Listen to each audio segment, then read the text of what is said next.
પોલીસની પ્રથમ ફરજ લોકોની સુરક્ષા કરવી છે અને સુરક્ષાની સાથે સાથે સમાજ સેવા ધર્મ નિભાવવામાં પણ પોલીસનું નામ મોખરે આવે છે.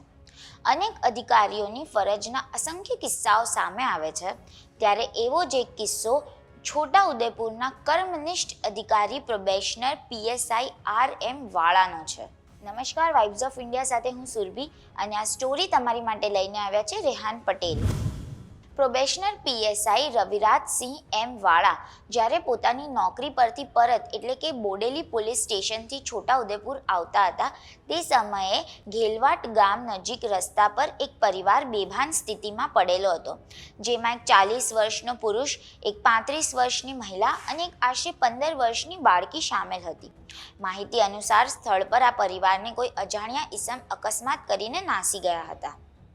આ પરિવાર રસ્તા પર લોહી લુહાણ હાલતમાં પડેલું હતું અને પરિવારનું એક સદસ્ય મદદ માટે અરજી કરતું હતું, પણ ત્યારે તે સ્થળ પર કોઈ ઊભું ન હતું. એ સમયે PSI RM વાળા તાત્કાલિક પોતાની સરકારી બોલેરો ઊભી રાખીને સ્થળ પર દોડી ગયા અને તાત્કાલિક પોતાનો રૂમાલ કાઢી બાળકીના માથા પરથી વહેતા લોહી પર બાંધ્યો હતો અને લોહી વહેતું અટકાવી તાત્કાલિક પોતાના મોબાઈલથી જ એમ્બ્યુલન્સને કોલ કરી બોલાવી હતી.